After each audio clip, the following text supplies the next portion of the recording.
কখনো ভেঙে পড়ো না। পৃথিবীতে যা কিছুই হারিয়ে যায়, অন্য কোনো রূপে সেটি ঠিকই আবার ফিরে আসে জীবনে। স্বপ্ন দেখতে জানলে জীবনের কাঁটাগুলো ধরা দেয় গোলাপ হয়ে। সত্যিকারের জ্ঞানী মানুষ আমরা তখনই হতে পারি যখন বুঝতে পারি আমরা আমাদের সম্পর্কে, জীবন সম্পর্কে এবং আমাদের চারপাশের জগৎ সম্পর্কে কতটা কম জানি। ভালো মানুষ খুব ধীরে না বলে, আর বুদ্ধিমান মানুষ চট করে না বলতে পারে। লোভ আর হিংসা পরস্পরের নিকট আত্মীয়।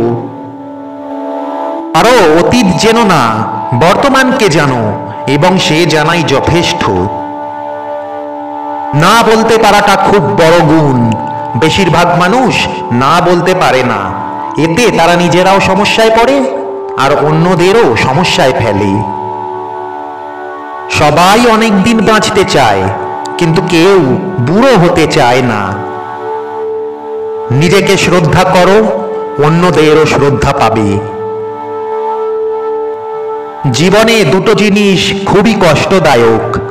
একটি হচ্ছে যখন তোমার ভালোবাসার মানুষ তোমাকে ভালোবাসে কিন্তু তা তোমাকে বলে না, আর একটি হচ্ছে যখন তোমার ভালোবাসার মানুষ তোমাকে ভালোবাসে না এবং সেটা তোমাকে সরাসরি বলে দেয়।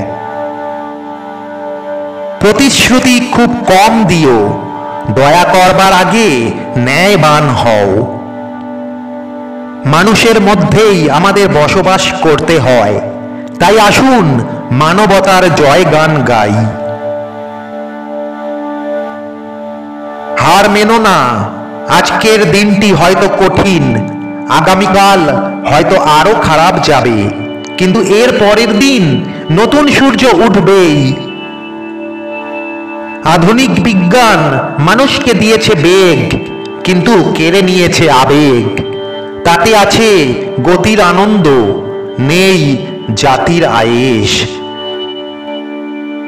অতীতের সাফল্য হয়তো তোমাকে ভবিষ্যতের ব্যর্থতার দিকে নিয়ে যাবে, কিন্তু তুমি যদি প্রতিটি ব্যর্থতা থেকে শিক্ষা নিতে পারো, তবে দিন শেষে তুমি একজন সফল ব্যক্তি হবেই।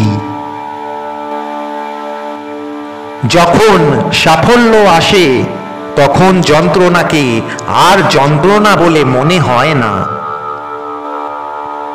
অন্তত 60,000 বই সঙ্গে না থাকলে জীবন অচল। আমি আপনাকে ভালোবাসতে না বলে যুদ্ধ করতে বলবো, কারণ যুদ্ধে হয় আপনি বাঁচবেন না হয় মরবেন, কিন্তু ভালোবাসতে না পারবেন বাঁচতে, না পারবেন মরতে। সেই সত্যিকারের মানুষ যে অন্যের দোষ ত্রুটি নিজেকে দিয়ে বিবেচনা করতে পারে।